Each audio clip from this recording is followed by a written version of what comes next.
இது அப்படியே veg fish ஃப்ரைங்க. நீங்க ஃபிஷ் சாப்பிடாதவங்கலாம் இந்த மாதிரி ட்ரை பண்ணி பாருங்க, சூப்பரா இருக்கும். அப்படியே ஃபிஷ் சாப்பிடுற மாதிரியே இருக்கும். Hi friends, welcome back to cook with Raji. இன்னைக்கு நம்ம சேனல்ல நம்ம பார்க்க போற வீடியோ வாழைக்காய் ஃப்ரைங்க. வாழைக்காய் எடுத்து வச்சிருக்கிறேன். அப்புறம் மசாலா அரைக்கிறதுக்கு தேவையானதெல்லாம் எடுத்து வச்சிருக்கிறேன். கிராம்பு, மிளகு, பட்டை, இது வந்து அன்னாச்சி பூ, அதில் ஒரு பூ எடுத்து வச்சிருக்கிறேன். 1 ஸ்பூன் அளவுக்கு சீரகம், 1 ஸ்பூன் சோம்பு, அப்புறம் மிளகா வத்தல். இதெல்லாம் நம்ம நல்லா கொஞ்சமாக லேசாக வறுத்துட்டு நம்ம நைஸாக பவுடர் பண்ணி எடுத்துட்டு வந்துடலாம்.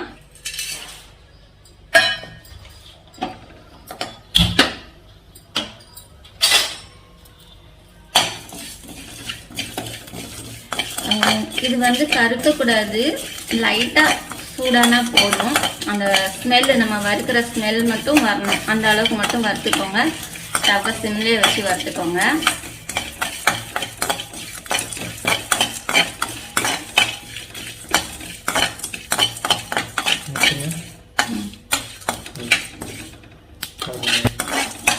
இந்த அளவுக்கு வறுத்தா போதும். பாருங்க, வறுப்பட்டுருச்சு. ரொம்பவும் வறுக்கக்கூடாது. அது இந்த வெடிக்கிற மாதிரி வருது பார்த்தீங்களா, பொரியுதுல. இந்த ஸ்டேஜ் வர வரைக்கும் வறுத்தா போதும். இப்போ இதை பிளேட்ல ஆற வச்சுக்கலாம்.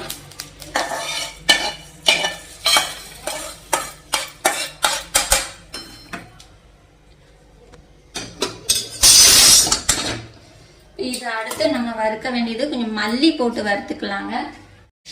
மல்லியை வந்து நம்ம தனியாக தான் வறுக்கணும், அந்த பொருளோட சேர்த்து வறுக்கக்கூடாது. ஏன்னா இது கொஞ்சம் நல்லா வறுபடணும், இது பச்சை வாசம் இல்லாமல் வறுபடணும். அதனால் இதை வந்து நீங்கள் தனியாக வறுத்துக்கோங்க. ஒரு 2 ஸ்பூன் அளவுக்கு மல்லி சேர்த்துக்கலாம்.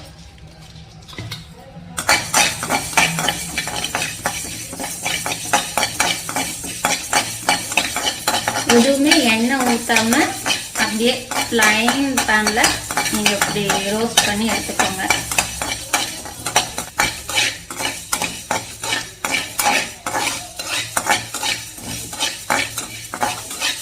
இதுவும் நல்லா வறுபட்டுருச்சு. கருகக்கூடாது, கருகாமல் நல்லா ஸ்மெல் வந்த உடனே எடுத்துருங்க. இப்போ நல்லா மனம் வந்துருச்சு, அந்த மல்லி மனம் வந்துருச்சு. இதையும் நம்ம இதோட தட்டிக்கலாம்.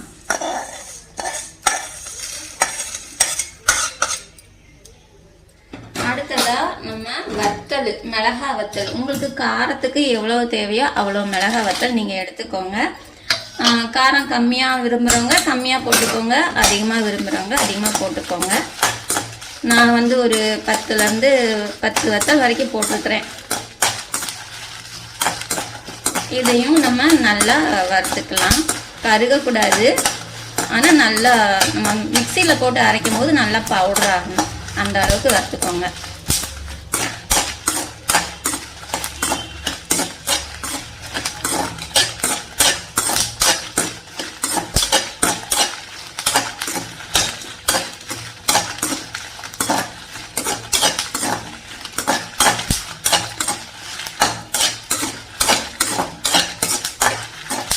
போதுங்க, இந்த அளவுக்கு வறுத்தா போதும். இப்போ இது எல்லாம் நல்லா ஒன்றா ஆற வச்சுக்கலாம். நல்லா ஆறுனதுக்கப்புறம் இது எல்லாத்தையும் மொத்தமாக சேர்த்து பவுடராக அரைச்சிட்டு வந்துடலாம். இப்போ இதெல்லாம் ஆறுறதுக்குள்ள நம்ம வாழைக்காயை கட் பண்ணி வச்சுக்கலாங்க. தோல் சீவி கட் பண்ணி வச்சுக்கலாம். நான் 4 வாழைக்காய் எடுத்துருக்கிறேன்.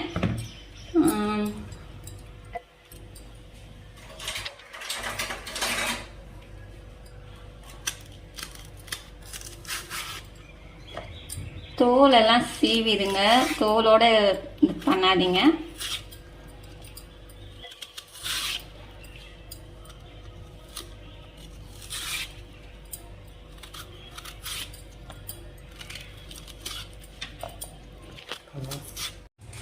தோலெல்லாம் சீவி வச்சுட்டேங்க. பாருங்க, தோல் சீவும் போதே காய் எவ்வளோ கருப்பாகுது. ஸோ இதை கட் பண்ணிட்டு நம்ம என்னன்னா தண்ணிக்குள்ளே போட்டு வச்சிடலாம். இப்படி நீளமாக கட் பண்ணிக்கோங்க.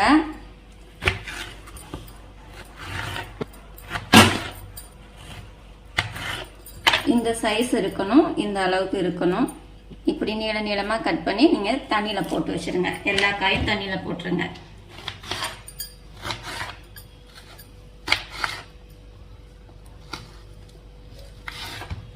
இப்படி வச்சு கட் பண்ணுங்க.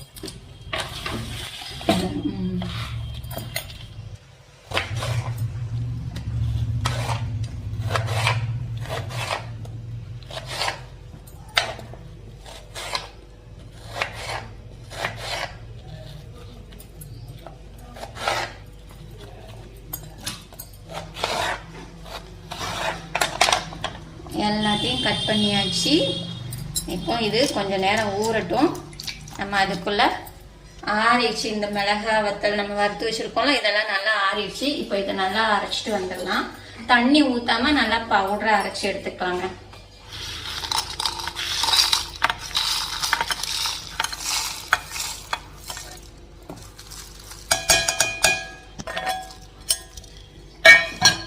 இது எல்லாத்தையும் நான் நைஸா பவுடர் அரைச்சிட்டு வந்துடுறேன். அரைச்சிட்டு வந்தாச்சு பாருங்க. அப்பா எவ்வளோ கமகமன்னு இருக்கு.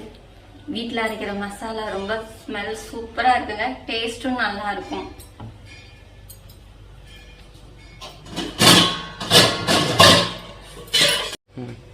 நம்ம இந்த காய் எடுத்து வச்சிருக்கோம்ல வாழைக்காய், இதை தண்ணி எல்லாம் நல்லா இருத்துட்டு ஒரு பாத்திரத்துல போட்டுக்கலாம்.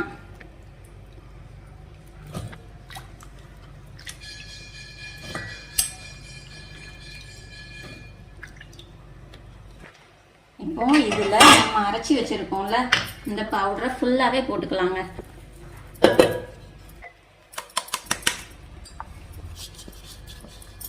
நல்ல ஸ்மெல்லு கமகமன்னு வருது, மசாலா ஸ்மெல்லு. இப்போ இதில் ஒரு 2 ஸ்பூன் அளவுக்கு இஞ்சி பூண்டு பேஸ்ட்டு சேர்த்துக்கோங்க. சூப்பராக இருக்கும். நம்ம இஞ்சி பூண்டு பேஸ்ட் எவ்வளோக்கு எவ்வளோ அதிகமாக போடுறோமோ அவ்வளோக்கு அளவுக்கு நல்லா இருக்கும் இந்த ரெசிபிக்கு. அடுத்து இதில் கடலை மாவு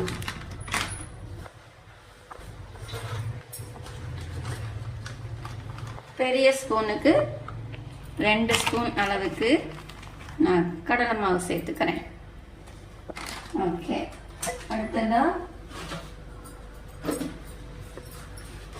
உப்பு. உப்பு நம்ம டேஸ்ட்டுக்கு தேவைக்கு போட்டுக்கலாம்.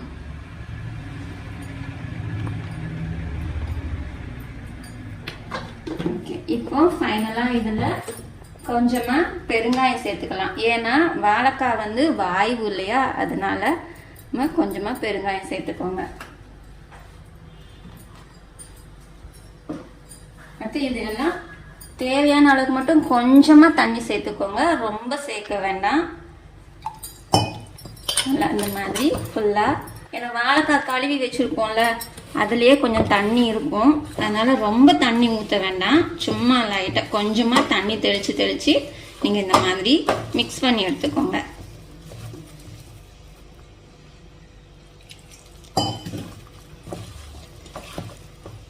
கொஞ்சம் அரிசி மாவு போட்டாலும் நல்லா இருக்கும். அரிசி மாவு இல்லைன்னா கார்ன்ஃபிளவர் இது போட்டாலும் நல்லா இருக்கும். நல்லா மொறு மொறுன்னு வரும்.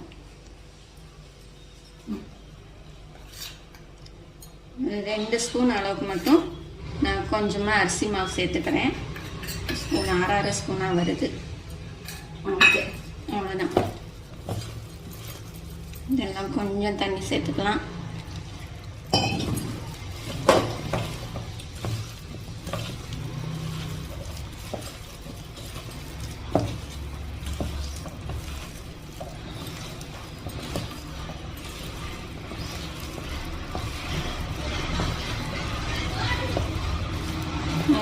இதை ஒரு 15 நிமிஷம் அப்படியே வச்சிருங்க. இந்த மசாலா எல்லாம் இந்த காயில நல்லா ஊறணும்.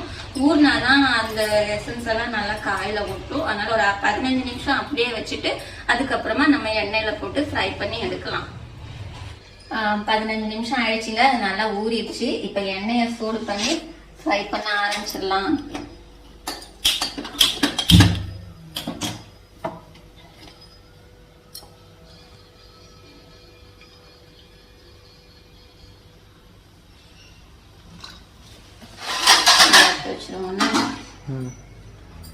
அந்த இங்க எண்ணெய் நல்லா சூடாயிடுச்சுங்க. இப்ப நம்ம மிக்ஸ் பண்ணிருக்கிற வாழைக்காயை ஒன்னொன்னா எடுத்து போட்டுருவோம்.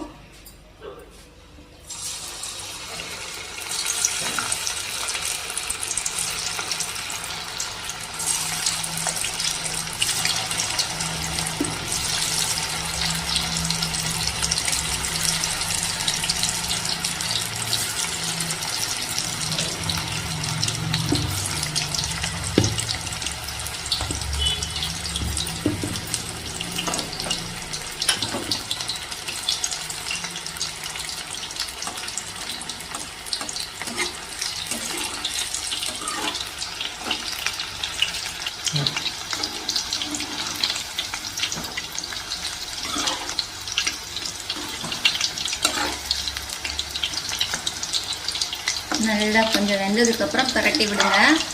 வேகிறதுக்கு முன்னாடியே பரட்டி விட்டிங்கன்னா அப்புறம் மசாலா பிரிஞ்சிடும். இந்த வாழைக்காய் ஃப்ரை நல்லா மொறு மொறுன்னு இருக்குங்க, சூப்பராக இருக்கும். சாப்பாட்டுக்கும் நல்லாயிருக்கும், ஸ்நாக்ஸாகவும் சாப்பிட்டுக்கலாம். ஈவினிங் ஸ்நாக்ஸாக பிள்ளைங்க ஸ்கூல் விட்டு வரும்போது செஞ்சு கொடுங்க, நல்லா விரும்பி சாப்பிடுவாங்க. இது அந்த சூடாக சாப்பிட்டா ரொம்ப நல்லாயிருக்கும்.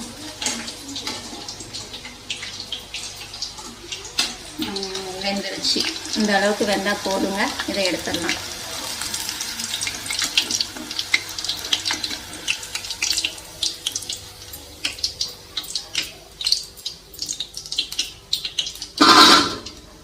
சவுண்டு வருது, நல்லா மொறு மொறுன்னு இருக்குது.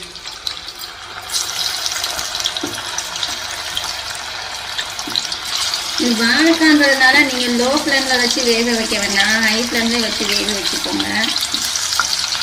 அப்போ தான் இது வேகமாக வேகும்.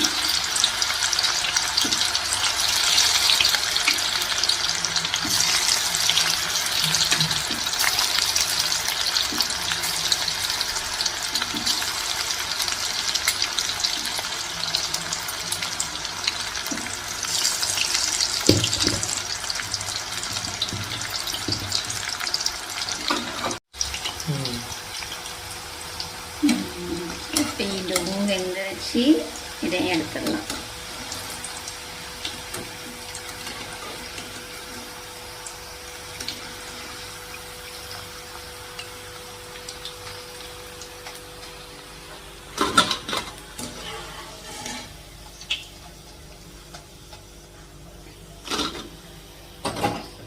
இதே மாதிரி எல்லா காயும் போட்டு எடுத்துடுங்க.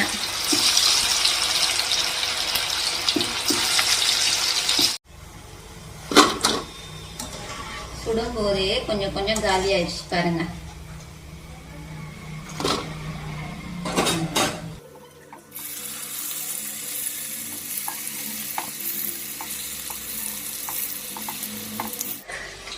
இது அப்படியே வெஜ் ஃபிஷ் ஃப்ரைங்க.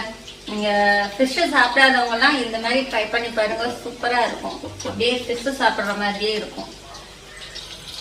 அது வெந்துகிட்டே இருக்குங்க, வேகட்டும். அதுக்குள்ள எங்க வீட்டுல இருக்கிறவங்களுக்கு எல்லாம் பசிக்க ஆரம்பிச்சிருச்சான். சரி நம்ம இதை பார்த்துருவோம்.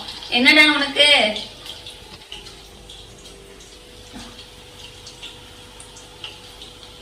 நல்லா மொறு மொறு சூப்பரா டேஸ்டா இருக்குங்க.